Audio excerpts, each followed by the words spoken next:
मैना द्वारम। द्वार पर भगवान शिव का परिछन, उनके रूप को देखकर संतोष का पूजन के लिए बाहर निकलना और देवताओं और भगवान शिव को उनके सुंदर रूप को देखकर प्रसन्न होना। ब्रह्मा जी कहते हैं, नारद, तदंतर भगवान शिव प्रसन्नचित हो अपनी गणों तथा समस्त देवताओं और अन्य लोगों के साथ कौतूहल पूर्वक गिरिराज हिमवान के धाम में गए। हिमाचल की श्रेष्ठ पत्नी मैना भी उन स्त्रियों के साथ घर के भीतर गई और शंभू की आरती उतारने के लिए हाथ में दीपों से सजी हुई थाली लेकर सभी ऋषियों, पत्नियों तथा अन्य स्त्रियों के साथ आदर पूर्वक द्वार पर आई। वहां आकर मैना ने संपूर्ण देवताओं सेवत गिरिराजा राजपति महेश्वर शंकर को, जो द्वार पर उपस्थित थे, बड़े प्यार से देखा। उनकी अंग कांति मनोहर चंपा के समान थी। उनके एक मुख और 3 नेत्र थे। प्रसन्न मुखारविंद पर मंद मुस्कान की छटा छा रही थी। वे रतन, स्वर्ण आदि से विभूषित थे। गले में मालती की माला पहने हुए थे। सुंदर रतनमय मुकुट धारण करने से उनका मुखमंडल उज्जवल प्रभा से उद्भासित हो गया था। कंठ में हार आदि सुंदर आभरण शोभा दे रहे थे। सुंदर कड़े और बाजूबंद उनकी शोभा विभूषित कर रहे थे। अग्नि के समान निर्मल एवं अनुपम, अत्यंत सूक्ष्म, मनोहर, विचित्र एवं बहुमूल्य युगल वस्त्र से उनकी बड़ी शोभा हो रही थी। चंदन, अगर, कस्तूरी तथा मनोहर कुंकुम के अंग रांग से उनके अंग विभूषित थे। उन्होंने हाथ में रतनमय दर्पण ले रखा था और उनके दोनों नेत्र कजल से सुशोभित थे। उन्होंने अपनी प्रभा से सबको आच्छादित कर लिया था तथा वे अत्यंत मनोहर जान पड़ते थे। अत्यंत तरुण, परम सुंदर और आभरण विभूषित अंगों से सुशोभित थे। कामनियों को अत्यंत कमनीय प्रतीत होते थे। उनमें व्यग्रता का अभाव था। उनका मुखारविंद कोटि चंद्रमाओं से भी अधिक आहतदायक था। उनके श्री अंगों की छवि कोटि कामदेवों से भी अधिक मनोहारिणी थी। वे अपने सभी अंगों से परम सुंदर थे। ऐसे सुंदर रूप वाले उत्कृष्ट देवता भगवान शिव को जमाता के रूप में अपने सामने खड़ा देख मैना की सारी शोक चिंता दूर हो गई। वे परमानंद सिंधु में निमग्न हो गई और अपने भाग्य की गिरिराज हिमवान की और उनके समस्त कुल की बुरी बुरी प्रशंसा करने लगी। उन्होंने अपने अपने कृतार्थ माना और वे बारंबार हर्ष का अनुभव करने लगी।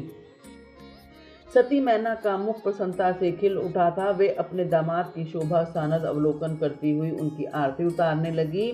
गिरजा की कही हुई बात को बारंबार याद करके मैना को बड़ा विस्मय हो रहा था। वे हर्ष उल्लास से मुखारविंद से युक्त हो मन ही मन यूं कहने लगी, पार्वती ने मुझसे पहले जैसे बताया था उससे भी अधिक सौंदर्य मैंने इन परमेश्वर शिव के अंगों में देख रही हूँ। महेश्वर का मनोहर लावण्य इस समय अवर्णनीय है। ऐसा सोचकर आश्चर्यचकित हुई मैना अपने घर के भीतर आई। वहीं आई हुई युवतियां भी वर के मनोहर रूप की भूरी भूरी प्रशंसा की।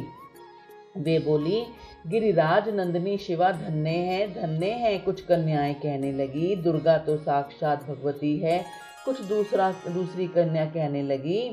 महारानी मैना से बोली, हमने तो कभी ऐसा वर देखा ही नहीं, वरना कभी ध्यान में ही ऐसे वर का अवलोकन किया। इन्हें पाकर गिरजा धन्य हो गई। भगवान शंकर का वह रूप देखकर समस्त देवता हर्ष से खिल उठे। श्रेष्ठ गंधर्व उनका यश गाने लगे और अप्सराएं नृत्य करने लगी। बाजा बजाने वाले लोग मधुर ध्वनियों में अनेक प्रकार की कला दिखाते हुए आदर पूर्वक भांति भांति के बाजे बजा रहे थे। हिमाचल ने भी आनंदित होकर द्वारोचित मंगलचार किया। समस्त नारियों के साथ मैना ने भी महान उत्सव मनाते हुए वर का परीक्षण किया। फिर वे प्रसन्नता पूर्वक घर में चली गई। इसके बाद भगवान शिव अपने गणों और देवताओं के साथ अपने को दिए गए स्थान में चले गए। इसी बीच गिरजा के अंतपुर की स्त्रियां दुर्गा को साथ ले कुलदेवी की पूजा के लिए बाहर निकली। वहां देवताओं ने, जिनकी पलकें कभी नहीं गिरती थी, प्रसन्नता पूर्वक पार्वती को देखा। उनकी अंग कांति नील अंजन के समान थी। वे अपने मनोहर अंगों से ही विभूषित थी। उनके कटाक्ष केवल भगवान त्रिलोचन पर ही आदर पूर्वक पड़ता था। दूसरे किसी पुरुष की ओर उनके नेत्र नहीं जाते थे। उनका प्रसन्न मुख मंद मुस्कान सुशोभित थी। वे कटाक्ष पूर्ण दृष्टि से देखती और बड़ी मनोहारिणी जान पड़ती थी। उनके केशों की चोटी बड़ी ही सुंदर थी। कपोलों पर बनी हुई मनोहर पत्र भंगी उनकी शोभा बढ़ाती थी। ललाट में कस्तूरी की बेदी के साथ ही सिंदूर की बिंदी शोभा दे रही थी। वक्ष स्थल पर शेष रत्नों के सारभूत हार से दिव्य दीप्ति छिटक रही थी। रत्नों के बने हुए केयूर, वलय और कंकण से उनकी भुजाएं अलंकृत थी।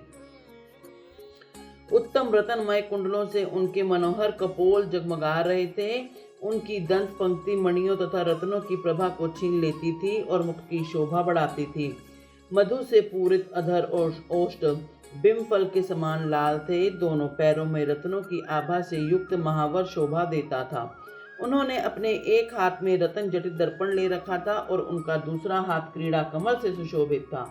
उनके अंगों में चंदन, अगर, कस्तूरी और कुमकुम का अंग रांग लगा हुआ था। पैरों में पाजेब बज रही थी और वे अपने लाल ललतलुओं के कारण बड़ी शोभा पा रही थी। समस्त देवता आदि ने जगत की आदि कारण भूता जग जननी पार्वती को देखकर भक्ति भाव से मस्तक झुका मैना सहित उन्हें प्रणाम किया। त्रिलोचन शिव ने भी बड़ी प्रसन्नता के साथ कनखियों से उन्हें देखा। उनमें सती की आकृति देखकर अपनी विरह वेदना का त्याग दिया। शिवा पर आंखें गड़ाकर भगवान शिव उस पर समय सब कुछ भूल गए।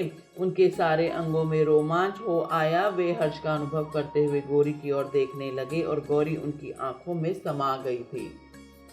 इधर कालीपुरी से बाहर जाकर अंबिका देवी की पूजा करने के पश्चात ब्राह्मण पत्नियों के साथ पुनः अपने पिता के रमणीय भवन में लौट आई। भगवान शंकर भी मुझ ब्रह्मा, विष्णु और देवताओं के साथ हिमाचल के बताए हुए अपने नियत स्थान पर प्रसन्नता पूर्वक गए।